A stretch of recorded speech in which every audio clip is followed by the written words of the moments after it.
वर्णन इसमें यह किया गया है कि आप कोई व्रत और उपवास करते हैं और आप मल विसर्जन के लिए नहीं जाते तो आपका वह व्रत खंडित माना जाता है, वह व्रत पूरा नहीं होता। भले ही जाने का मन नहीं है तो भी जाइए। बड़ी सुंदर बातें कही हैं। स्नान के बाद कभी भी दांत नहीं मांजे जाते। स्नान करने से पहले ये करने की जरूरत है। बहिर्गच्छेद त्यागार्थम मलमूत्रयो, मलमूत्र विसर्जन के तत्पश्चात स्नान कीजिए और स्नान के तत्पश्चात फिर पूजा में बैठिए। बातें तो बड़ी अच्छी अच्छी कही गई हैं। तेलाभ्यंग कुर्वी द्वारा दृष्टा क्रमेण चाह। कुछ दिन ऐसे हैं जिनमें बिल्कुल तेल लगा करके पूजा में मत बैठिए। वो दिन है श्राद्ध के दिन, संक्रांति काल, ग्रहण का दिन और तीर्थ में भी, और उपवास वाले दिन, और घर में कोई सूतक वगैरह लगाए तब भी एक तेल लगाने की बात कही गई है। और एक गर्म पानी से नहीं नहाया जाता जिस दिन आपने कोई व्रत किया है। पूरे श्राद्धों में गर्म पानी से नहीं नहाया जाता, नहीं तो आपकी पूजा का आपके पास में कुछ भी नहीं होगा। स्नान बोल रहा हूँ। अशोचेप्यथवा प्राप्ते स्नान या उदस्वारिण। उष्ण मतलब गर्म पानी। इस गर्म पानी से आप कब कब नहीं नहा सकते? श्राद्धे च ग्रहणे उपवासे प्रतिपद्यने। श्राद्ध के समय पर, ग्रहण के समय पर, उपवास के समय पर, और आप इस गर्म पानी से नहीं नहा सकते। भगवान शिव को गर्म पानी से स्नान करने के लिए, अभिषेक करने के लिए बिल्कुल मना किया गया है। तीर्थ देवता का स्मरण करते हुए शुद्ध वस्त्र से ही स्नान करें। कभी भी अपवित्र वस्त्र पहन करके नदियों में आप प्रवेश ना करें। इस बात का भी वर्णन किया गया है। कहा गया है कि रात्रि का पहना हुआ वस्त्र ठीक नहीं है, वो शुद्ध नहीं है, उसको भी पहन करके आप नदियों में स्नान नहीं कर सकते। यह भी वर्णन कर दिया गया। रात्रि का वो वस्त्र है, उससे आप मलमूत्र विसर्जन करने के लिए गए हैं, ऐसे वस्त्र को पहनकर आप नदियों में आप स्नान नहीं कर सकते। शुद्ध वस्त्र पहनकर, स्पष्ट वर्णन है। जो वस्त्र बाहर से धुल के आया है पूजा में, उस वस्त्र को भी शुद्ध नहीं माना गया। 16 नंबर का श्लोक है, लिखा है तई कार्यम छालितम च प्रत्यजेत। जो बाहर से धुल करके जो वस्त्र आया है उस वस्त्र को बिल्कुल भी शुद्ध और उसको पवित्र माना नहीं गया है। उसके ऊपर जल के छींटे लगाइए, फिर उसको धारण कीजिए। नहीं तो पूजा में जो वस्त्र पहना जाता है वह खुद आपके हाथ का धुला हुआ होना चाहिए। ऐसा इस ग्रंथ में वर्णन किया गया है। स्नान आदि के तत्पश्चात देवता और ऋषियों को तृप्त करने के लिए उनके लिए तर्पण करें। जहाँ भगवान की पूजा कर रहे हैं, गौ माता की गोबर से उस स्थान को लीप करके फिर उस पर उत्तम आसन बिछाएं। 2 काम ऐसे हैं जो बिना आसन के नहीं होते, एक है भोजन और एक है भजन।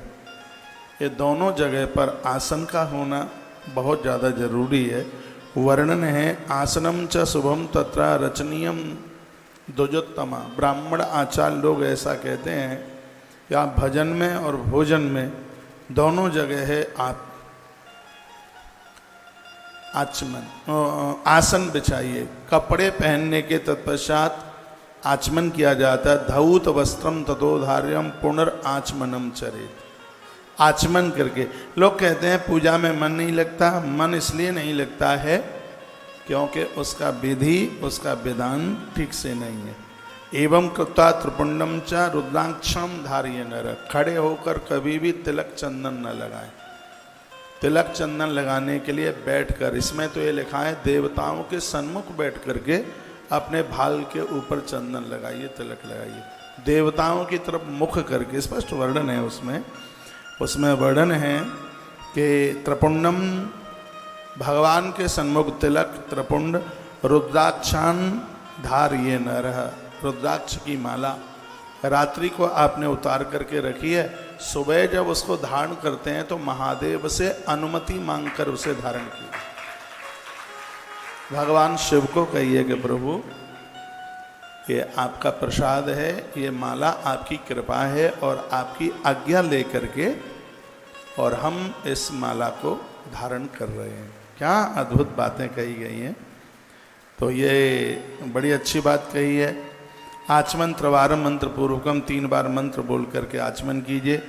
एकम बात प्रक्रियाच गंगा बिंदु ऋतुब्रवण, मंत्र बोलकर आपने साधारण जल का भी आचमन किया है, तत्काल वह जल गंगा का रूप धारण कर लेता है। 3 ही तो बात बोलनी है। ओम केशवाय नमः, ओम माधवाय नमः, ओम नारायणाय नमः। आचार्य जी श्लोक मिले? अच्छा, तो यह बड़ी अद्भुत बातें कही गई हैं। केशवाय नमः, नारायणाय नमः, माधवाय नमः, ऐसा बोल करके आचमन कीजिएगा। लिखा अभावे भस्मनस्तत्र जलस्यादि प्रकीर्तितम। यदि भस्म का अभाव है तो आप जल से भी 3 रेखाएं खींच सकते हैं। भस्म की पूर्ति जल से हो जाती है, तो वहाँ आप जल का प्रयोग कर लें। जपस तपस तथा दानम तृपुण्याम सफलम भवेत। वर्णन किया गया है कि भक्त के लिए जप, तप, दान और तिलक, ये पूजा में इनको बड़ा विशेष माना गया है। तो ये कुछ बड़ी अच्छी बातें बताएं। अन्नोदकम तथा तत्र शिव पूजा तमा हरे। ये तो मैं पूर्व में बोल भी गया हूँ कि नित्य भगवान का अन्न का भोग लगाइए। जो एक वेद में जो नैवेद्य का जो मंत्र है, ये नैवेद्य का मंत्र है, वो फल चढ़ाने का नहीं है। वो मंत्र है, वो दूध पिलाने का भोग नहीं है भगवान को।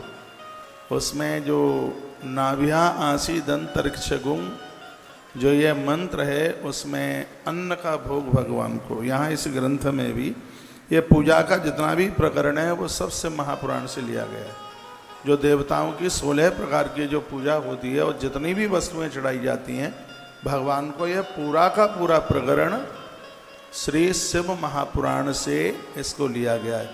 और वो भी रुद्र संहिता में सृष्टि खंड में अध्याय नंबर 11, 12, 13, 14, 15, 16 और 17, इन अध्यायों में पूरा कर्मकांड है, पूरा पूजा का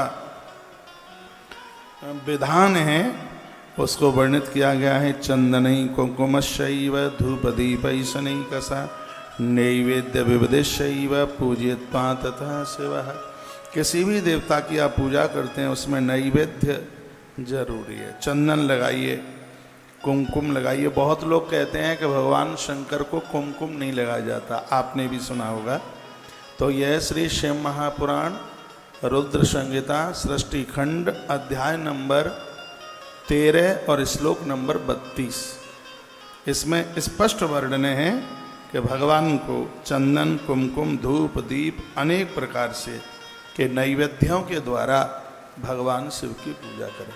मैं ये कथाएं इन सब चीज़ों की भ्रांति को ख़त्म करने के लिए ही तो कह रहा हूँ।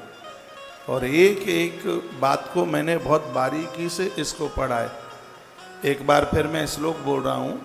जो कहते हैं कुमकुम न चढ़ाएं, मंदिरों के पुजारी लोग भी बोलते हैं, हाँ, सूखी कुमकुम, सूखी रोली नहीं चढ़ाइए।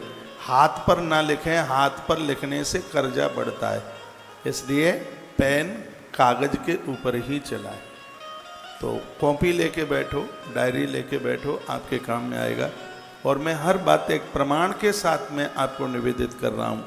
श्री शिव महापुराण रुद्र संहिता सृष्टि खंड अध्याय नंबर 13 और श्लोक नंबर 32, इस श्लोक में महादेव के ऊपर कुमकुम चढ़ाने के लिए, रोली चढ़ाने के लिए कहा है। उसमें जल डालिए, गीला करके चढ़ाइए, क्योंकि सूखी रोली तांत्रिक लोग प्रयोग में लेते हैं उसको। आप वेदोक्त भाव से पूजा कीजिए। चंदनई कुंकुमशैव धूप दीपैरेकसा नैवेद्य विविधिशैव पूजयित्वा तथा शिव। भगवान शंकर की पूजा में इन चीज़ों को लीजिएगा। नमस्कृत्या पुनस्तत्र गच्छेत् च शिव सान्निध्यौ यदि गेहे पार्थिवीं वा हेमिं वा राजतीं तथा। घर में मिट्टी, स्वर्ण, चांदी अथवा अन्य धातु तथा पारे की मूर्ति जो भी कोई है, पत्थर की है, जो भी है, सब बंधने हैं प्रणाम करने के लायक। इसमें बड़ी अच्छी बात कही है भगवान को जब आप सुबह जगाते हैं तो पहले प्रणाम करें, बाद में घंटी बजाएं, उसके बाद वस्त्र उठाएं, उसके बाद फिर भगवान को उठाएं, ऐसा वर्णन है। ये नहीं कि आंख मीटते हुए गए और कपड़ा उठाया और भगवान को ऐसे बैठा दिया, नहीं। सबसे पहले उन्हें प्रणाम कीजिए, वंदन कीजिए, फिर घंटी बजाइए, फिर वस्त्र उठाइए, उसके बाद जो भगवान शयन में हैं फिर उनको आप जगाइए, फिर उनको बिठाइए। ये वर्णन इसमें किया गया। इसमें भगवान को प्रणाम करने की बात कही गई है।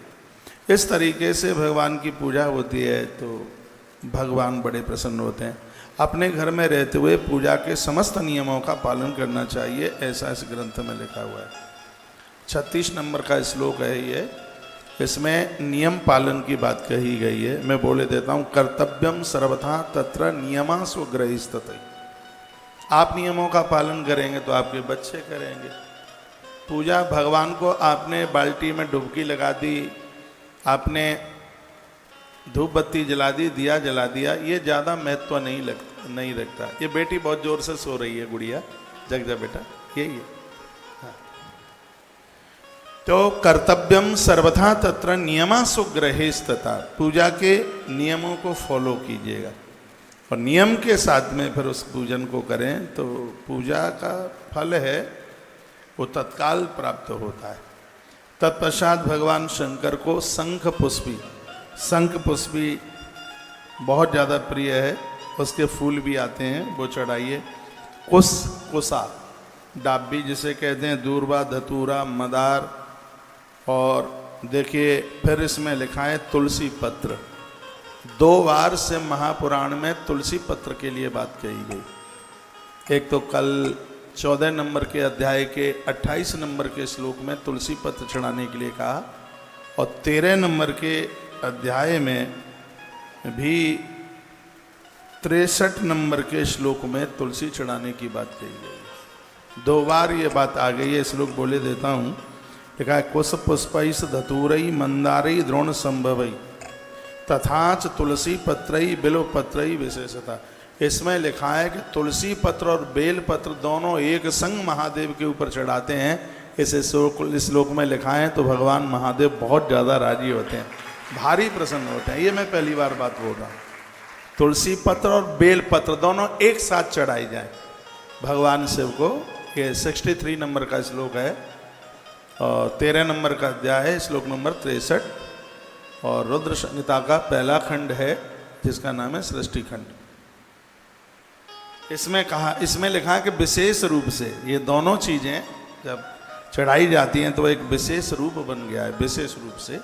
और एक बात इसमें और कह दी गई है कि पूजा में आपको कोई पत्ता फूल कुछ भी नहीं मिलता है, तो वर्णन इसमें किया, सर्वा अभावे बिल्व पत्र अर्पणीयम सेवाय वही। कुछ भी नहीं मिले, सिर्फ बेल पत्र मिल गया है, बेल पत्र महादेव के ऊपर चढ़ा दीजिए, सब चीज़ों की पूर्ति हो जाती है। बेल पत्र मिल गया, सब कुछ मिल गया। ये 64 नंबर के श्लोक में, 64 नंबर के श्लोक में ये बात कही गई है, बिल्व पत्र शिव को समर्पित कर दें। लिखा है कि बिल्व पत्र के अर्पण मात्र से पूजा की सारी विधि संपन्न हो जाती है। ये बात नोट करने के लायक है। वर्णन है इसमें, बिल्व पत्रा अर्पणी नहीं व सर्व पूजा प्रसिद्ध्यति, पूजा की संपूर्ण विधि पूरी हो जाती है यदि महादेव के ऊपर आपने बेलपत्र चढ़ा दिया। ये लिखने लायक बात है, जीवन भर कभी इसको भूलना मत। चीज़ें तो बहुत हैं, इतनी चीज़ें महादेव पर चढ़ाने के लिए कमरा भर जाए, पूरा 20 बाई 20 का कमरा भर जाएगा सामग्री के मारे। हो सकता है पूरी सामग्री 20 बाई 20 के कमरे में आ भी ना पावे, लेकिन इसमें एक जो सुंदर बात कही है वो है, बिल्व पत्रा अर्पणी नहीं व सर्व पूजा प्रसिद्ध थी। जिस समय आप बेलपत्र भगवान महादेव के ऊपर चढ़ा देते हैं तो महादेव के ऊपर पूजा का सिगरा सामान चढ़ गया है इसमें। इसलिए पूजा में, नारायण सालराम की पूजा में तुलसी पत्र का होना जरूरी है, और भगवान शिव की पूजा में बेल पत्र का होना बहुत ज़्यादा जरूरी है। इस समय सावन के महीने में बेल पत्र नहीं मिलते हैं। अब बेल पत्र मिलेंगे कहाँ से, आप लगाते ही नहीं हैं बेल पत्र। बेल पत्र वृक्ष लगाने की कितनी बड़ी महिमा है जानते हो? 1 करोड़ कन्याओं का कन्यादान करने से जितना फल मिलता है, एक बेल वृक्ष लगाने से उतना फल है। कोटि कन्या महादानम एक बिल्व सेवार्पण। ज्यादातर ऐसे तो लोग ये कहते हैं कि एक बेलपत्र चढ़ा दो 1 करोड़ कन्यादान का फल मिल जाएगा, लेकिन इसका सही अर्थ यह है खाली बेलपत्र चढ़ाना ही नहीं, एक बेलपत्र धरती में लगा दो 1 करोड़ कन्याओं का कन्यादान करने का फल प्राप्त होगा। बेल की बहुत बड़ी महिमा है। आप बेलपत्र लगाएंगे नहीं तो फिर पत्तियां बेल की आएंगी कहाँ से? आपके पास बाहर जमीन है, खेत खलिहान है आपके पास, तो सावन का महीना चल रहा है, हरियाली तीज को बेलपत्र लगाइयो।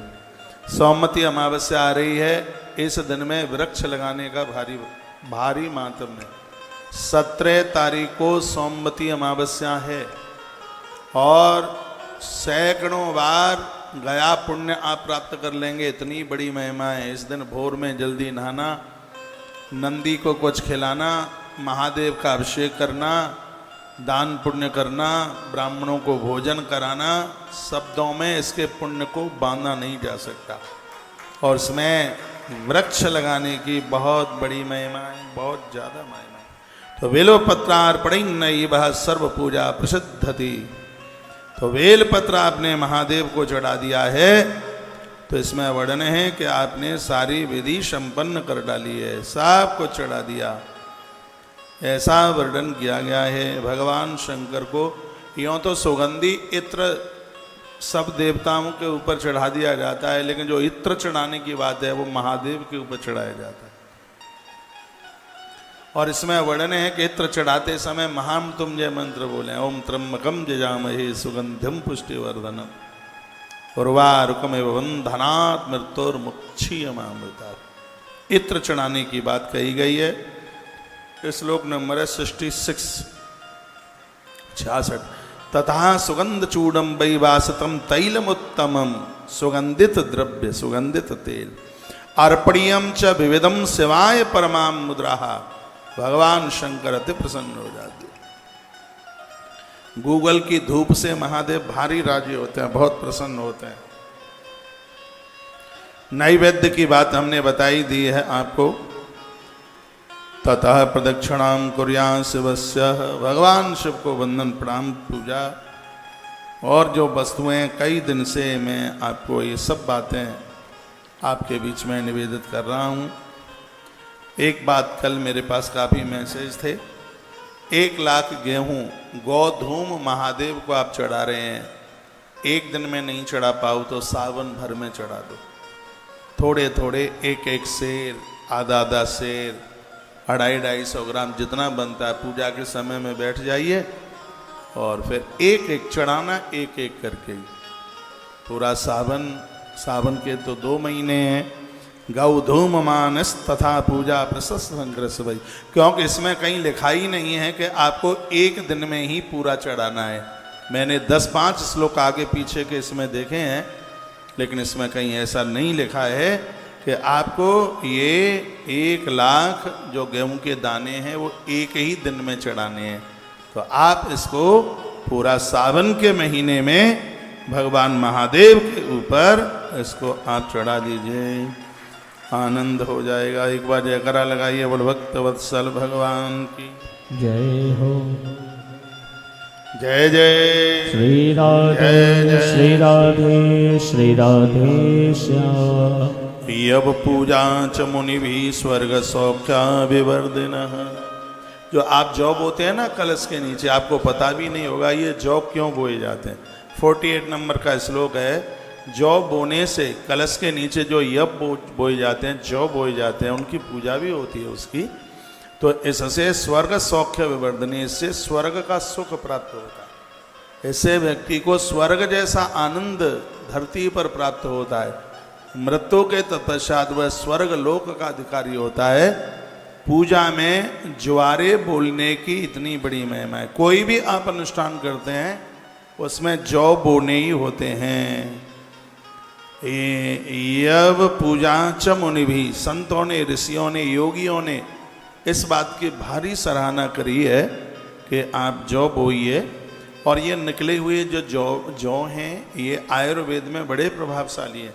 गेहूं का जौ फिर उसका रस निकालकर यदि कैंसर के मरीज को दिया जाए तो रोग में बहुत बड़ा फायदा मिल जाता है। गेहूं बोया जाए, उसका जो ज्वारा निकलता है हरे रंग का, और मिक्सी में डाल करके उसका रस निकाला जाए और वह उस मरीज को दिया जाए, बड़ा खतरनाक रोग है ये, तो इससे उस मरीज को फायदा मिल जाता है।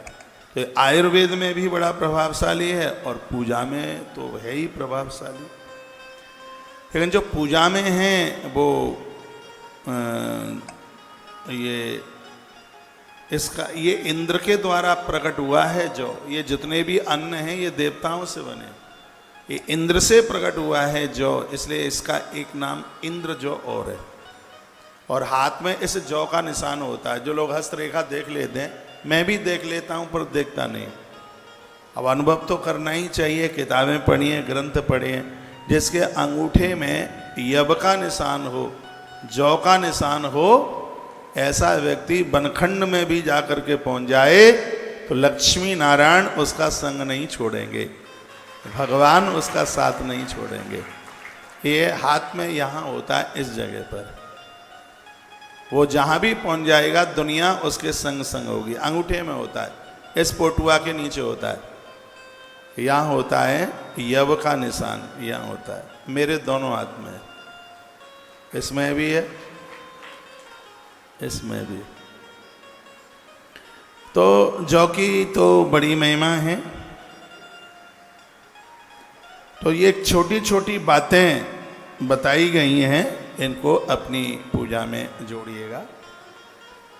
जैसे आप बेलपत्र लगाते हैं, तिल पुष्पई तथा मानम, उसी प्रकार से तिल की पेड़ भी लगाएं, उसके फूल भगवान शिव को आप चढ़ाएं।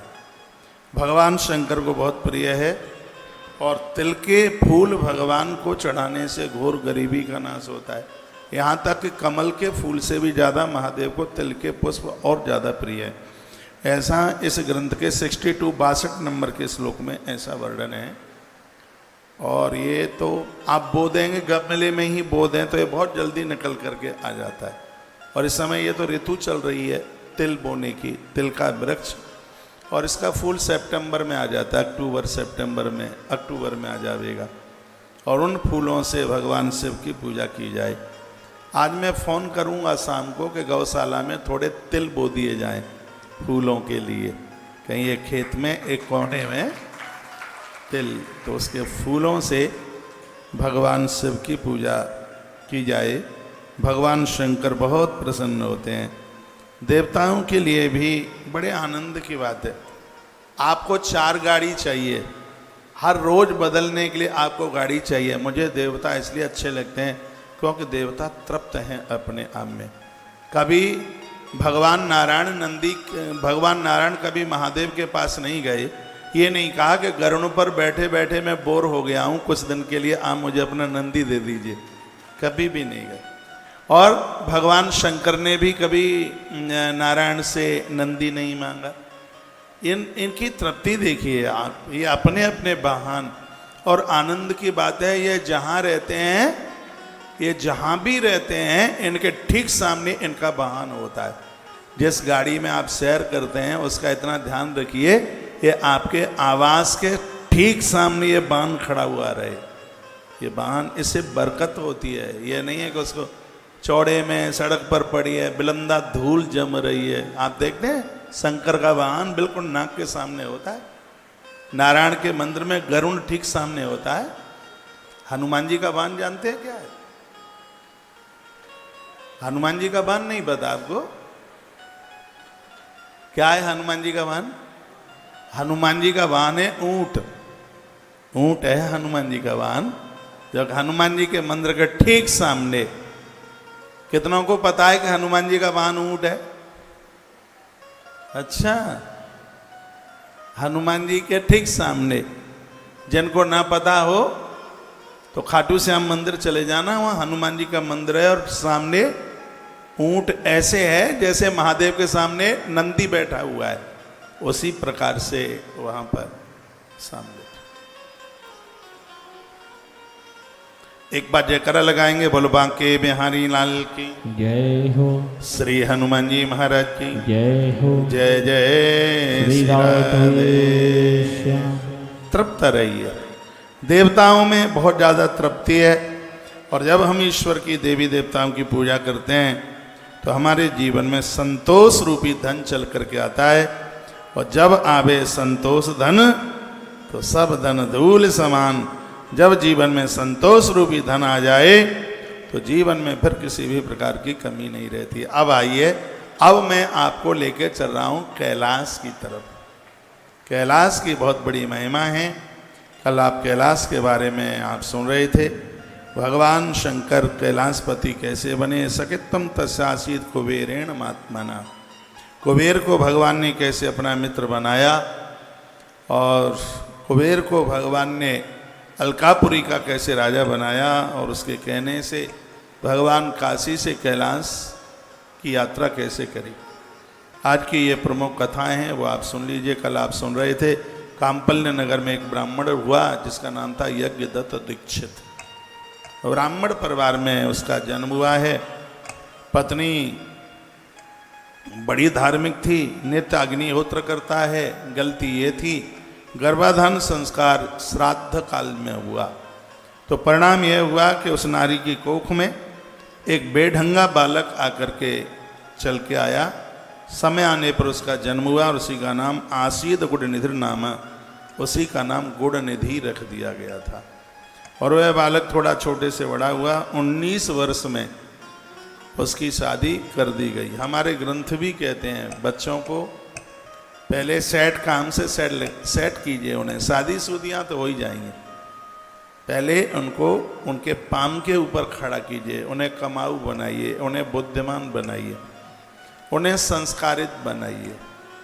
बच्चों को आप हॉस्टलों में बहुत दूर भेजते हैं पढ़ने के लिए। कोटा में जाते हैं बच्चे, पूना में जाते हैं, और कहीं कहीं जाते हैं पढ़ने के लिए। बच्चे बाहर पढ़ने के लिए जाएं, उनको आप डॉक्टर बनाना चाहते हैं, कलेक्टर बनाना चाहते हैं, इंजीनियर बनाना चाहते हैं। भाग्यनगर के लोगों, मेरी प्रार्थना है इन बच्चों को सबसे पहले इंसान बनाइए, इन्हें इंसान बना करके देखिए। इंसान न बनाया तो फिर ये खुरापाती करें। गुणनिधि के अंदर ऐसा कोई दोष नहीं था जो इसके पास ना हो, तो पिता का ध्यान नहीं था। पिता का ध्यान न होगा तो बच्चे मूर्ख हो जाएंगे। माँ का ध्यान नहीं होगा औलाद के ऊपर तो बच्चे चरित्रहीन हो जाएंगे। माँ की देखरेख में बच्चे चरित्रवान बनते हैं। माँ हो पातिव्रत धर्म का निर्वहन करने वाली, पिता हो संयमी, इन दोनों के माध्यम से होने वाली औलाद एक विशेष होती है। एक कथा आती है, जब राम जी का वनवास हुआ तो वन में थे प्रभु राम, लक्ष्मण, माता जानकी। एक दिन राम जी के मन में बात आई कि थोड़ी मैं लक्ष्मण की परीक्षा ले लूं। तो प्रभु श्री राम जी लक्ष्मण को कहने लगे, लक्ष्मण मैं थोड़ा महात्माओं के पास जा रहा हूं, सीता का ख्याल रखना। एक वृक्ष के नीचे बैठे थे। राम जी गए और तोता बनकर उसी पेड़ के ऊपर आके बैठ गए। राम तोता बने, सुख बने। और उन्होंने क्या कहा, लक्ष्मण। लक्ष्मण ने देखा कि इंसान की भाषा तोता कैसे बोलता है, तो उस तोते ने क्या कहा, फलम दृष्ट्वा पुष्पम दृष्ट्वा नारीम दृष्ट्वा। अरे ये बताइए, एकांत में यदि पका हुआ फल दिखाई दे, क्या उस फल को तोड़ने का मन नहीं करेगा? एकांत में खिलता हुआ फूल दिखाई दे, क्या उसको तोड़ने का मन नहीं करेगा? अकेले में युवा नारी दिखे, क्या उसको छूने का मन नहीं करेगा? लक्ष्मण को ये बात उस सुक ने कही, उस तोते ने कही। तो लक्ष्मण ने क्या जवाब दिया? लक्ष्मण ने कहा, तोता तू सही कह रहा है, खिलता हुआ फूल मन करता है उसको तोड़कर नाक से लगा ले, उसकी खुशबू लेने के लिए। पका हुआ फल उसको तोड़ने का मन करता है। युवा नारी दिखे, बिल्कुल उसको छूने का मन करता है। लेकिन याद रखना तोते, जिसका बाप हो संयमी और माँ हो पतिव्रता, उसकी कोख से जन्म लेने वाला बच्चा कभी बहक नहीं सकता, कभी अपने धर्म से डिग नहीं सकता। इतना कहा, तोते में से प्रभु राम प्रकट हो गए लक्ष्मण को अपने अंक में भर लिया, अपनी छाती से लगा लिया। तो माता के संस्कार तो बच्चों को महान बना देते हैं। और सिर्फ कोख में बच्चे को पाल करके और फिर उसको जन्म दे दिया, इससे ही मातृत्व तो पूरा नहीं होगा। बच्चों के अंदर जो संस्कार हैं वो माँ से ही चल के आते हैं। माँ ही कहती है ये पिता है, माँ ही कहती है ये दादी है, ये दादा है। सब संबंधों का अर्थ तो माँ बताती है। माँ की देख रेख में बच्चे बहुत बड़े चरित्रवान हो जाते हैं। नाभि के ऊपर का जो हिस्सा है वो पिता का होता है और नाभि के नीचे का जो हिस्सा है वो माँ का होता है। इसलिए पिता की देखरेख में बच्चे विद्वान और माँ की देखरेख में बच्चे चरित्रवान होते हैं। बच्चे मूर्ख हैं, पढ़ाई लिखाई नहीं करी, ये पिता का दोष है। बच्चों ने अपने हिसाब से शादी की है, बेटी किसी के संग चली गई, बेटे ने किसी की बेटी का हरण कर लिया, ये दोष माँ को जाता। बच्चों के बारे में जितना माँ को पता है इतना और किसी को नहीं पता। माँ का ध्यान रहेगा औलाद के ऊपर, बच्चे चरित्रवान हो जाएंगे। इसलिए थोड़ा मोबाइल पर ध्यान कम दो, बच्चों पर ज़्यादा दो। आपके बच्चे अभी छोटे छोटे हैं, आपके मम्मी पापा ने भी आपको पढ़ाया लिखाया है, नौकरी करने के लिए नहीं, बच्चों को आप समझदार बना सकें। जीजाबाई ने एक मराठा के सेवा को छत्रपति शिवाजी बना दिया। वो जीजाबाई थी जिसने महाभारत पढ़ाई थी अपने पुत्र को, जिसने दुर्गा सप्तशती कंठ करा दी थी अपने पुत्र को। उस माता जीजाबाई की मैं बात करता हूँ जो भगवान गजानंद की परम भक्तानी थी। इस घर में गुरु समर्थ रामदास आया करते थे और उन्होंने एक दिन कहा था, देवी तेरी कौख से एक ऐसा बच्चा जन्म लेगा जिसके द्वारा हिंदुत्व सुरक्षित रहेगा, और वही हुआ। ये तो आपके हाथ में है। आप चाहें, राजीव दीक्षित जी का नाम आपने सुना होगा, उनकी वीडियो यूट्यूब पर बड़ा अच्छा बोलते हैं, मेरा फेवरेट महापुरुष है। लेकिन ये पूर्व से रहा है, जो ज़्यादा लोग अच्छे रहे हैं वो इस धरती पर ज़्यादा लंबे समय तक रुक नहीं पाए। वो इतनी अच्छी बात कहते थे, एक नारी जो चाहे वैसा बच्चा पैदा कर सकती है। वो चाहे तो डॉक्टर, वो चाहे तो कलेक्टर, वो चाहे तो उद्योगपति, और वो चाहे तो महात्मा, और नारी चाहे तो परमात्मा को भी धरती पर प्रकट कर सकती है। यह उसके हाथ की बात है। आप जो चाहें अपनी औलाद को आप वो बना सकते हैं, लेकिन आपको टाइम ही कहाँ है। आपका तो पूरा का पूरा फोन पूरे दिन तो पियर में चिपका रहता है। बच्चा आता है, थैला के पटकता है, आधा घंटे तक मांगता रहता है मम्मी भोजन। अब मम्मी को फुर्सत हो तो भोजन अपने हाथ से परस ले, खा ले। मम्मी को टाइम नहीं है, मम्मी को फुर्सत नहीं है। ऐसी कौन सी बहन है जो दिन में 10 बार अपने पियर फोन ना करती हो। मैं निवेदन करना चाहूँगा, ससुराल जाकर के जो बहनें अपने पियर को बहुत याद करती हैं, वो ससुराल में आनंद पूर्वक नहीं रह सकती।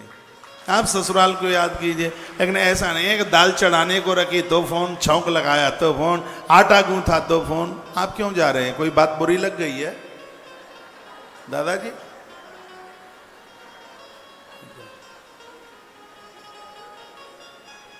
बच्चों के ऊपर ध्यान दीजिए, बच्चों को भूखा मन जाने दीजिए, उनकी क्लास लीजिए, उन्हें अपने पास में बैठाइए। कितना अच्छा लगता है जब बच्चे के सर पर आप कंघी लगाते हैं, कितना अच्छा लगता है जब आप बच्चों को यूनिफॉर्म पहनाते हैं। आप माँ हैं, आपका स्थान तो कोई नहीं ले सकता। और मैं बहुत सी बातें बता रहा हूँ, उनमें एक बात ये भी है कि बच्चे जब कपड़े उतारें तो कपड़ों को उल्टा करके ना उतारें। शर्ट, टी शर्ट, पैंट, पजामा जो भी है उसको सीधा ही उतारा जाए, उसको बिल्कुल उल्टा नहीं। ये भी मैंने सदाचार में ही, मैंने तो बहुत सी चीज़ें पढ़ ली हैं। नारी अपने गोपनीय वस्त्रों को चौड़े में न सुखाए, ऐसा भी ग्रंथ में वर्णन है। सूखते हुए कपड़े के नीचे जिसका पानी टपक रहा है और पानी हमारी बॉडी पर गिरता है, जिससे चर्म रोग, धुले हुए वस्त्र का पानी कभी भी शरीर के ऊपर नहीं गिरना चाहिए। तो कपड़ा ऐसी जगह सुखाया जाए जिससे व्यक्ति इन सब चीज़ों से बच जाए। पहले की दादियाँ बड़ी होशियार होती थी, बहुत ज़्यादा होशियार होती थी। आप भोजन बनाती हैं, बाल टूटकर अन्न में चला जाता है, ये जाता है पेट में, बहुत बरसों तक ये पेट में शरीर में गांठें बना देता, कैंसर पैदा हो जाता। इसलिए पूजा करते समय, भोजन बनाते समय और किसी के चरण छूते समय नारी का जूड़ा बंधा हुआ होना चाहिए। बाल केस खुले न हुए हों। नारी के खुले केस अशुभ हैं, वो झगड़ा कर देते हैं। और वो द्रौपदी का ये संकल्प था कि ये केस नहीं बंधेंगे, और खुले केसों ने क्या क्या दंड मचाया आप सब जानते हैं। मैं क्या बोलूँ, मैं तो कोई बात संकेत में ही कहता हुआ जाता हूँ। आप भोजन बना रहे हैं, आप पूजा में बैठे हुए हैं, आपका जोड़ा, आपके केस बंधे हुए होने चाहिए। ये टूटा हुआ बाल अन्न के माध्यम से पेट में जाता है, इससे भी कैंसर जैसी बीमारियां बनती हैं। इसलिए ध्यान रहे इस बात के लिए।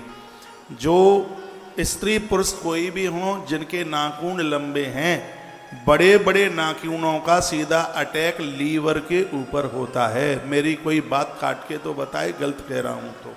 लंबे लंबे जो नाखून हैं, बड़े बड़े नाखून हैं, चेकअप भले ही करा लेना। 2 प्रकार से ये लीवर के ऊपर बड़ा अटैक पड़ता है। या तो किसी को पीलिया रोग हो जाए, ये बहुत खतरनाक रोग है, इसका सीधा अटैक लीवर के ऊपर है। और एक ये लंबे लंबे नाखून, और उन नाखूनों से सना हुआ भात, उन नाखूनों से सनी हुई दाल, उन नाखूनों से मिला हुआ गूंथा हुआ आटा, ये लीवर को डैमेज कर डालेगा। आजकल माताओं में, बेटियों में कंपटीशन चल रहा है कि तेरे नाखून 6 इंच के होंगे तो मेरे 9 इंच के होंगे। कंपटीशन है इस बात का। ऐसा मत कीजिए। सजग समझदार घर की तुम बेटी हो तो नाखून पोटुआ के अंदर होना चाहिए, वो बिल्कुल बाहर नहीं। जो चीज़ रखाने के लायक है वो कटा डाली है, जो कटाने के लायक है उसको लंबा लंबा कर रहे हैं। बालों को लंबा कीजिए, बालों को तो बड़ा कीजिए, नाखून छोटे कीजिए। मुझे बड़ा भय लगता है पाम छुपाने से। मुझे पाम छुआने से परहेज नहीं है, लेकिन तलवार जैसे नाखून मेरी उंगलियों को घायल करे बैठे हैं। मुझे तो भय उससे है, मेरी सब उंगलियां घायल हैं। पता नहीं क्यों इतने लंबे लंबे नाखून रखाते हैं। ये पता नहीं कौन सी फैशन है, पूरी गंदगी तो उसी में ही जाती है, और ये सब लीवर को बर्बाद करते हैं। इसलिए अपनी प्राचीन सभ्यता में जीवन का निर्वहन करो, प्राचीन शैली में अपना जीवन जियो, तो बचे रहोगे। नहीं तो 60 में फूंक निकल जाएगी और अस्पताल में जाकर के और मरेंगे। मौत भी घर पर नहीं मिलेगी। तो काय को ये आफत कर रहे हो, काय को ये परेशानी कर रहे हो? जाग जाओ, जाग जाओ, कुछ सोच लो, कुछ विचार कर लो। महात्माओं ने हमारे जीवन के लिए बड़े शोध किए, उन्होंने बड़ी तपस्या की। आपको क्या पता है कि इन ग्रंथों को लिखने के लिए उन्होंने कितनी मेहनत की होगी। जीवन भर दूध पी करके भगवान व्यास इन ग्रंथों को लिखते रहे। व्यर्थ जंगल में बैठकर नदियों का पानी पी करके इन ग्रंथों को लिखते रहे। इनमें बड़ा शोध और इनमें बड़ा चिंतन किया था, तब ये सब सामग्री हमारे पास में आई है। लेकिन जो चीज़ें फ्री में मिल जाती हैं उसका महत्व थोड़ी ही समझा जाता है। ये तो अपने हम पुरखों को पूछ लें, इन ग्रंथों को तैयार करने के लिए उन्होंने कितनी तपश्चर्या करी है। उन्होंने अपना सब कुछ समर्पित कर दिया, तब यह नॉलेज हमारे पास में चल करके आ पाई है कि जीवन कैसे जिया जाए। मुझे विश्वास है यहाँ बैठी हुई बेटियां नाखूनों को लंबी नहीं करेंगी, बालों को लंबा कीजिए, नाखून बिल्कुल छोटे नाखून। ये करना ही होगा, अपने आप को बदलना ही होगा, अपने आप का परिवर्तन करना होगा। आसीद गुण निधिर नामा दीक्षता सस्य वही सोता। इस माता पिता ने कभी इस बच्चे के ऊपर ध्यान नहीं दिया। तो समझदार धूत कार्यभ्यो मैत्रीम, इसकी मित्रता जुआरियों से हो गई। आपके बच्चे बाहर पढ़ने को जाते हैं, ये पढ़ाई कितनी करते हैं वो एक सब्जेक्ट बाहर का है, बाद का है। ये पहले देखिए इनके मित्र यार दोस्त कैसे हैं। इन मित्रों का बड़ा असर पड़ता है। ये खोटे लोगों के साथ संगति नहीं हो जाए। गोस्वामी जी ने कहा था भगवान नरक दे देना लेकिन गलत मित्र मत देना, गलत लोगों का संग मत देना। बर भल बास नरक कर ताता, दुष्ट संग जन देई विधाता। परमात्मा गलत लोगों का संग मत देना, अच्छे मित्र बनाइए। जो हमसे कुछ नहीं लेते सब कुछ दे देते हैं उन्हें मित्र कहते हैं। जो हमें बर्बाद नहीं करते उन्हें मित्र कहते हैं। जो हमारा ध्यान रखते हैं उन्हें हम मित्र कहते हैं। जो हमारा शोषण नहीं करते, जो हमें चरित्रवान बनाते हैं, वो मित्र हैं। जो हमें चरित्रहीन बना दें, जो हमारे चरित्र को लूट लें, वो मित्र नहीं, वो दुश्मन हैं। ऐसे लोगों का कभी भूल कर साथ मत करना, उनको अपनी पंक्ति में मत बैठने देना, ना उनकी लाइन में खड़े होना, ना उनको अपनी लाइन में कभी खड़े होने मत देना। ईश्वर ने बड़ी कृपा करी है, तब तो ये जीवन मिला है, और इस जीवन को हम ऐसे ही गवा देंगे? नहीं। बहुत लोग मुझे कहते हैं ये आदमी मेरा मित्र है, देखता है कि मुंह में से भवका निकलता है शराब का। मैंने कहा भाई तुझे तो मित्र भी नहीं ढूंढना आया, मित्र ऐसा ढूंढते जैसा कृष्ण ने ढूंढा था। बहा सुदामा कमाल है तेरा, क्या कहे, ऐसा मित्र ढूंढते। मित्र कहा जाता है कि मित्र के बिना सुख नहीं मिलता। 4 चीजें ऐसी हैं जो छोड़ने के लायक नहीं है, भुलाने के लायक नहीं है। 4 हैं, एक है धैर्य, एक है धर्म, एक है मित्र और एक है पत्नी। ये 4 हैं, पत्नी भी है उसमें। पूरी दुनिया तुम्हें छोड़ देगी, ये 4 नहीं तुम्हें छोड़ेंगे। एक धर्म नहीं छोड़ेगा, एक धैर्य नहीं छोड़ेगा, यदि बढ़िया है तो मित्र नहीं छोड़ेगा, और अच्छे घर की स्त्री है तो पत्नी भी नहीं छोड़ेगी। नहीं तो कोरोना में पति को कोरोना हो गया था और वो कहती है ठीक हो जाओ तो फोन कर देना, आ जाऊंगी। नहीं मैं जा रही हूँ पीयर, और बहुत छोड़ छाड़ करके चली गई। ऐसी स्त्रियों का क्या विश्वास करेंगे? मेरी लिस्ट में बहुत हैं ऐसी। मुझे उसकी सास का फोन आया, महाराज जी बेटे को कोरोना हो गया है, और बहू कहती है कि मैं जा रही हूँ, ठीक हो जाए तब बता देना। और भगवान की कृपा से वो ठीक हो गया। अब खूब फोन कर दिया आ जाऊं, वो कहता है बिल्कुल जरूरत नहीं है, तेरे लिए तो मैं ऊपर चला गया। उसका जवाब भी बिल्कुल सही है, उसका गलत क्या बोल रहा है। ये 4 चीजों की, ये 4 की परीक्षा आपस में ही होती है। परेशानी में 4 का परीक्षण होता है। पति कमाऊ है, खूब पैसा देता है, उसके संग बने रहो, कोई बड़ी बात नहीं है। पति को कष्ट आया, कोई एक्सीडेंट हो गया, दुर्घटना हो गई, बीमार हो गया, उस समय नारी उसकी 4 पाई पकड़ करके बैठी रहे, तब पता लगता है कि अच्छे बाप की बेटी हो तुम, बढ़िया पत्नी बनकर जीवन जी रहे हो, तब पता लगता है। गोस्वामी जी ने बड़ी सुंदर चौपाई डाली, और माता अनसुईया बोली, कहती है कि धीरज धर्म में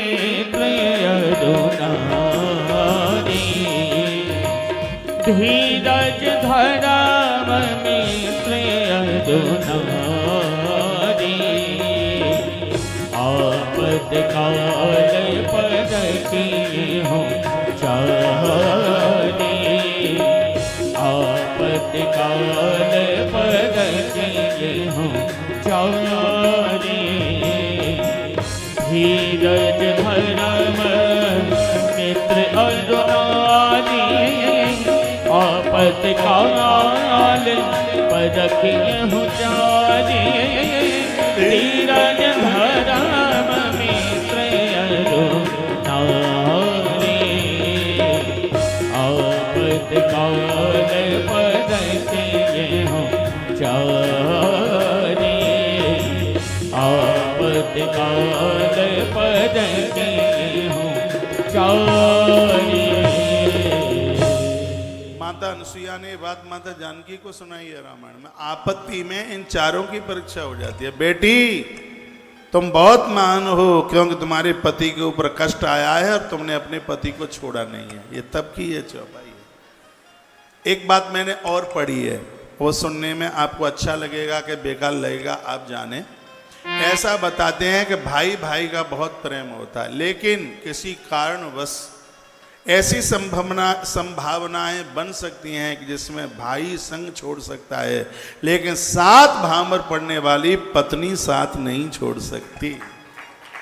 जब पूरी दुनिया संग छोड़ देती है, कोई व्यक्ति हॉस्पिटल में चला जाए, बीमार हो जाए, तो मिलने को आते हैं, सास भी आती है, 10 मिनट बैठ के चली आ जाती है, उसका बेटा भी आता है, क्या बोलते हैं उसको, पत्नी के भाई को, हाँ वो आप जानते हैं, तो वो भी 10 मिनट मिल के चला जाता है। अपना भैया भी आता है, मामा जी भी आते हैं, मामी भी आती है, नाना नानी भी आते हैं, सब 10-10 मिनट के लिए आते हैं और चले जाते हैं। बच्चे भी आते हैं, वो भी चले जाते हैं, पुत्र वधू भी आती है, वो भी चली जाती है, लेकिन जो 24 घंटे तुम्हारी 4 पाई को पकड़ी बैठी रहती है, वो एक ही है, वो है आपकी गृहिणी, वो आपकी पत्नी है।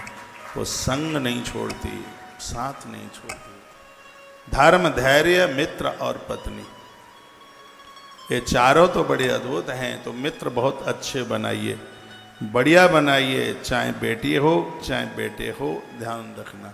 यह जीवन मित्रता के साथ में, अच्छी मित्रता के साथ में बड़ा गहन होता है, बड़ा दिव्य होता है। राम को भी रावण को जीतने के लिए मित्र की आवश्यकता पड़ी, कृष्ण को भी मित्रों की जरूरत पड़ी। मित्र का एक जीवन में एक बहुत बड़ा योगदान होता है। ऐसा कहते हैं, कुतो सुखम, कहाँ सुख है मित्र के बिना। तो मित्र भी ठीक सा हो, बढ़िया सा हो, जिसमें एक भरे समाज में आप कह सकें कि वो व्यक्ति मेरा मित्र है। ऐसा सहेली भी बढ़िया ही हो, आपका सहेला भी बढ़िया ही हो। तो यहाँ लिखा है समदान दूत कार्यो मैत्रीम तिष्यकार से। इसका जो मित्र लोग थे वो ठीक नहीं थे। सत्यक्त ब्राह्मणाचारा संध्या स्नान परांगुका, ब्राह्मण के घर में जन्म लिया है, कभी नहाता नहीं, संध्या नहीं करता। संध्या का समय सुबह और शाम, जब दिन और सूर्य आपस में मिलते हैं, संध्या का समय सूर्य उदित से 24 मिनट पहले और 24 मिनट के बाद तक का 48 मिनट का जो समय है वो संध्या काल का होता है। ऐसे ही शाम को सूर्य अस्तांचल की तरफ जाता है, उससे 24 मिनट पहले और सूर्य अस्त के 24 मिनट बाद तक का ये 48 मिनट का जो टाइम है, इसमें अमृत की वर्षा होती है। ये बड़ा दिव्य समय, ये देवताओं के भ्रमण का समय है ये। और ऐसे समय में भोग नहीं, ऐसे समय में योग होना चाहिए। इस 48 मिनट में खाना नहीं खाया जाता, भोजन नहीं किया जाता, गोधूली की बेला होती है, इसको अमृत काल कहते हैं। ये दिव्य समय होता है। ऐसे समय में सोया नहीं जाता, फिल्मी गीत नहीं सुने जाते, इसमें साधना सिद्ध हो जाती है। सूर्य अस्त के 24 मिनट पहले और 24 मिनट के बाद तक का जो समय है, ये साधना के लिए, आराधना के लिए, भगवान के दिए जलाने के लिए बहुत ही ज़्यादा ये विशेष समय है। और इस समय में भगवान की साधना, पूजा पाठ, आराधना होनी चाहिए। संध्यावाती का 9:30 बजे का समय नहीं होता है, जो दिए आरती के जलाए जाते हैं उसका यही काल होता है। भोर का भी, सुबह का भी आप 12 बजे भगवान को निला रहे हैं, कभी 1 बजे निला रहे हैं, कभी 10:30 बजे निला रहे हैं। सूर्य उदित के 24 मिनट पहले का, 24 मिनट के बाद का ये समय है, इसको अमृत काल कहते हैं। इसमें अमृत सिद्धि होती है। इसमें ये समय बहुत ज़्यादा दिव्य होता है, बहुत ही ज़्यादा दिव्य होता है। एक समय और आता है भोर में, जो स्वास्थ्य के लिए वरदान है। और इस समय की यदि किसी ने कदर कर ली तो आज कलयुग में भी व्यक्ति 125 साल जीवन जी सकता है। वो समय है 3:20 से लेके 3:40 तक का। ये समय भी बड़ा अद्भुत है, भोर का समय। ये समय सुबह, उस समय आप जाग करके अपना मुंह धोइए, उस समय कुल्ला कीजिए, थोड़ा सा आप भ्रमण कीजिए आकाश में, अंबर में। ये आयुर्वेद की किताबों में बहुत विस्तार पूर्वक बातें कही गई हैं। अंबर, आकाश की तरफ देखिए, थोड़ा सा आप जिस पर ओस पड़ी हुई है ऐसी घास के ऊपर चलिए। ये जो 20 मिनट का समय, 3:20 से लेके 3:40 का ये समय है, इसको आयुष योग के नाम से जाना जाता है। इस 20 मिनट में आपने अपने शरीर को ये समय दे दिया। आयुष में से उम्र बढ़ जाएगी, रोग अंदर प्रवेश नहीं कर पाएंगे। ये टाइम, ये समय ऐसा है। यदि कोई व्यक्ति और ऐसा ये नियम बना ले कि समय में वो अपना बिस्तरा छोड़ देता है, तो ये समझ लीजिए कि उसके अध्यात्म का हर कपाट खुल जाएगा। इतना बड़ा चिंतक हो जाएगा, इतना बड़ा विद्वान हो जाएगा, जो बातें किताबें में नहीं वो उसकी नाभि से स्मृत होकर के निकल करके आएंगी। ये ऐसा टाइम होता है, ऐसा समय होता है।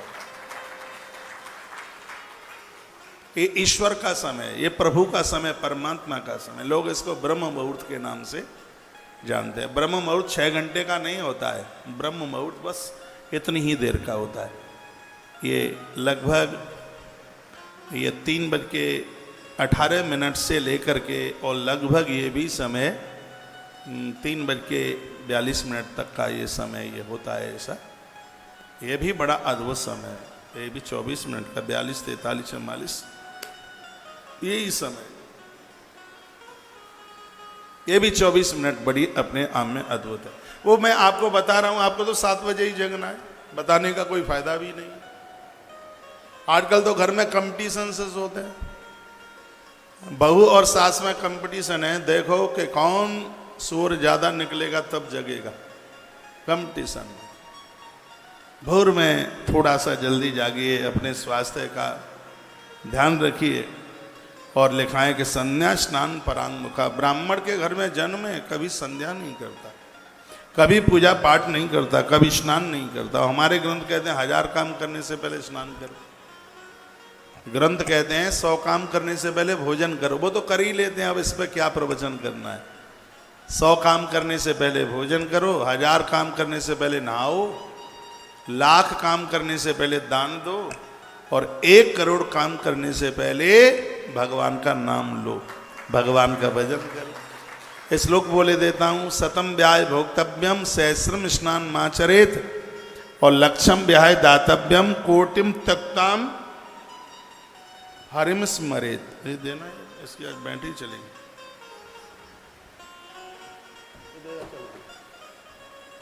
तो कोटिम तक्ताम हरि स्मरेत, करोड़ काम करने से पहले भगवान का भजन, तो 1000 काम करने से पहले स्नान। स्नान करने की एक विधि है। स्नान करते समय पानी सिर पर नहीं, स्नान करते समय पानी सबसे पहले पैरों में डाला जाता है। जिंदगी में ब्लड प्रेशर नहीं बढ़ेगा, रक्तचाप नहीं बढ़ेगा। नहाते समय सबसे पहले 1 लोटा पानी आप अपने पामों में डालिए।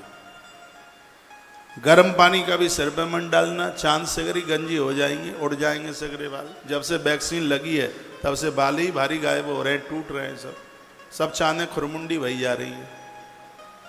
और आपको हर हफ्ते में आप तेल बदलते हैं, साबुन बदलते हैं, तो इसलिए ये बड़ी दिक्कतें भी हो रही हैं। गर्म पानी सीधे आप सिर पर आप डालते हैं, इससे माइग्रेन जैसी बीमारियां बन जाती हैं।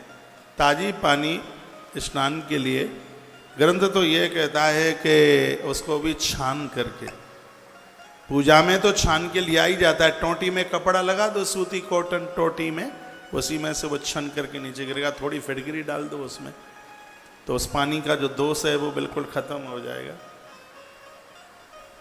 बहुत लोग कहते हैं कि शनि लग गए हैं महाराज, शनि महाराज, तो ये भी बड़ा उपाय है। शनिवार के दिन पानी में चाकू डाल करके, लोहे का कोई भी टुकड़ा चाकू डाल लीजिए और लोहे का कोई टुकड़ा उसमें डाल करके उसे स्नान कीजिए।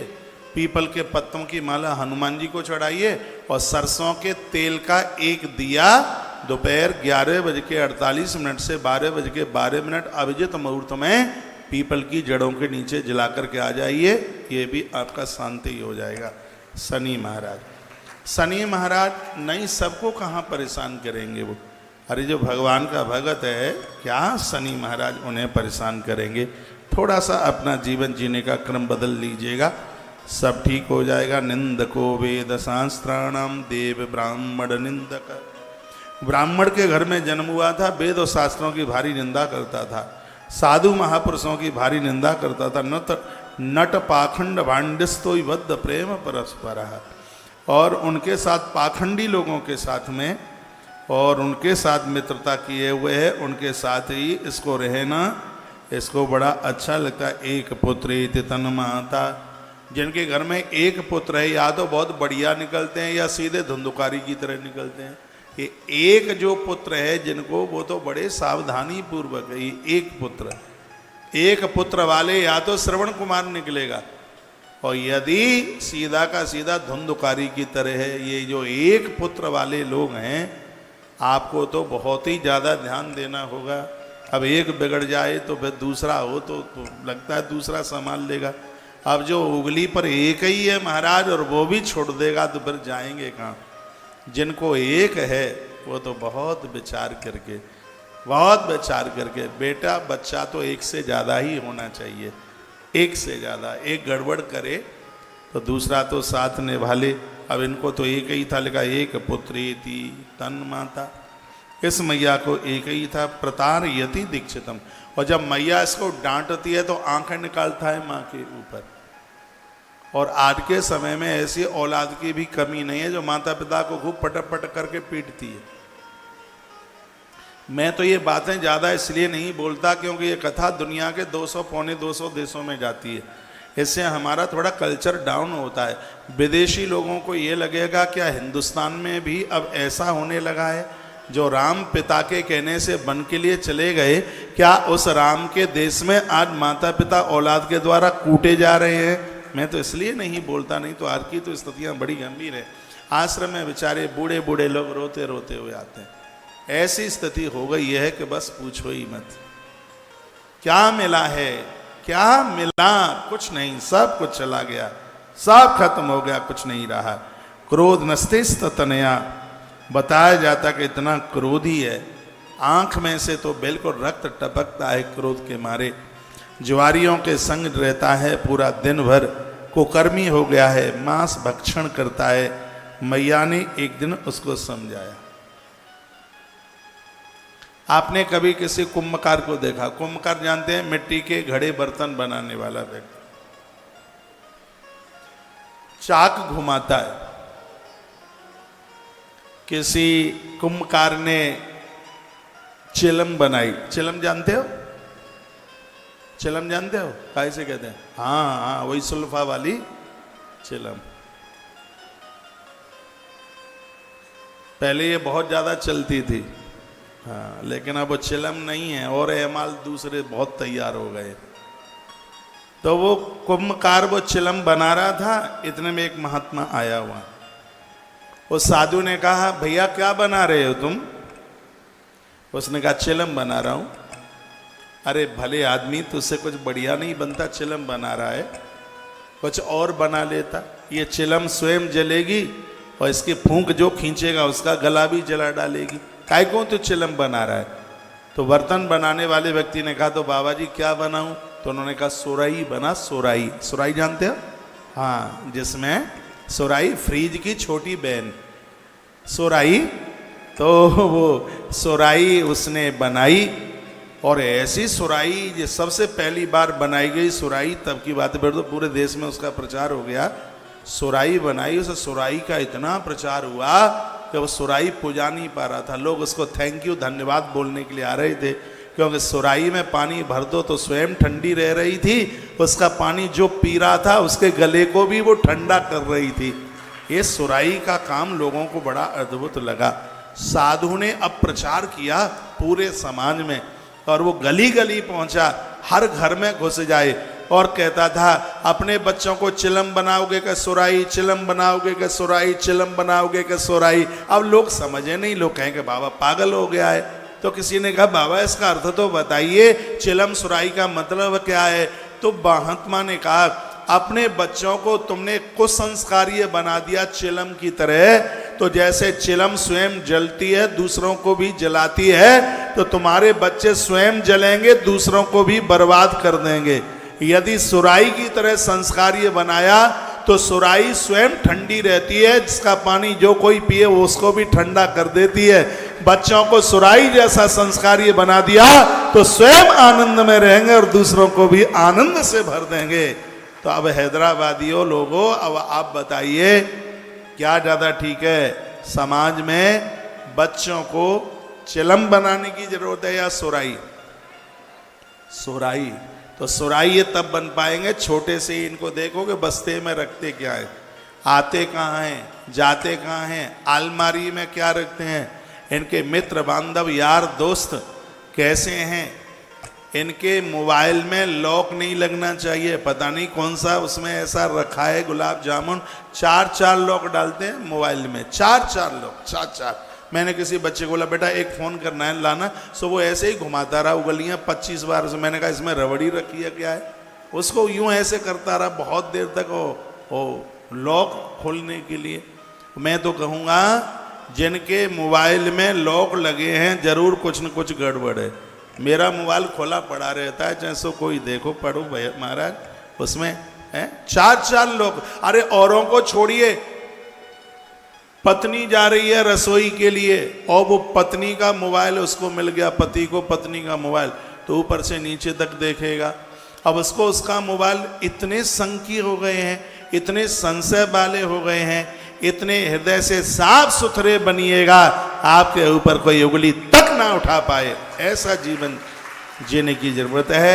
ये संस्कार आप नहीं देंगे तो इन बच्चों को संस्कार मिलेगा कहाँ से? बच्चे वही सीखते हैं जो घर में जो फिर वो चलता है, आप जो दे देंगे उन्हें और अंत तक उनके पास में वही रहेगा। आज बाहर बच्चे पढ़ने को है, अमेरिका तक बच्चे पहुंचे हैं, मुझे फ़ोन करते हैं, ये उनके मम्मी पापा ने संस्कार ही तो दिए। एक बच्चा कहाँ था अभी, ऑस्ट्रेलिया में था, हाँ, तो उसको गाड़ी खरीदनी थी और उस दिन मंगलवार था। वो कहता है महाराज जी मैं गाड़ी खरीदने को जा रहा हूँ। मैंने कहा दिन कौन सा है? हमारे यहाँ तो मंगलवार है, तुम्हारे यहाँ क्या है? तो हमारे यहाँ पता नहीं उस दिन सोमवार था क्या था कि बुधवार था। उसने कहा मंगलवार है हमारे यहाँ। मैंने कहा नहीं, मंगलवार को नया वाहन मत खरीदिएगा बिल्कुल। तो ये घर से जब बच्चों को संस्कार मिलते हैं तभी तो वो इन सब चीज़ों को मानते हैं। तो ये आप नहीं सिखाएंगे तो कौन सिखाएगा? मर गया मध्य पिशुन्य नृतम चौर्यम दरोदरे, इतने अपराध इतना अन्याय यह करता है, इसको नगनीकृत प्रतिदिनम बद्धते धूतकार भी। ज्वारी लोग इसको खम्म से बांध बांध करके बहुत मराई ठुकाई इसकी पिटाई करते हैं। घर का सिगरा सामान जुआ बुआ में तो ये हार हूर करके आ गया। एक दिन की बात थी, क्या हुआ, इसका पिता जो यज्ञदत्त था, यज्ञदत्त दीक्षित, कहीं से यह आ रहा था तो इसने किसी जुआरी की उंगली में, उसके हाथ में इसने अपनी अंगूठी देख ली इसने। तो इसने उस व्यक्ति को कहा भैया यह अंगूठी मेरी है, ये तुम्हारे पास कहाँ से चल करके आ गई? उसने कहा कि मुझे झूठा दोष तुम देते हो, मुझे चोर ठहराते हो। इस समय वर्तमान समय में तुम्हारे पुत्र से बड़ा तो कोई दूसरा जुआरी नहीं है।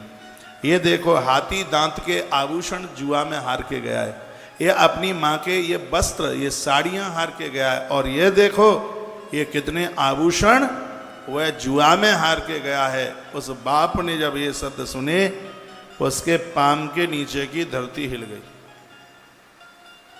और इतना वह परेशान था, सीधा घर में चल करके आया। बहुत क्रोधी था, बहुत क्रोध में था यज्ञदत्त, और उसने अपनी पत्नी को डांट करके कहा ये धूर्ता दीक्षितायन कुत्रास्ति धूर्ते गुण निधि सुता है।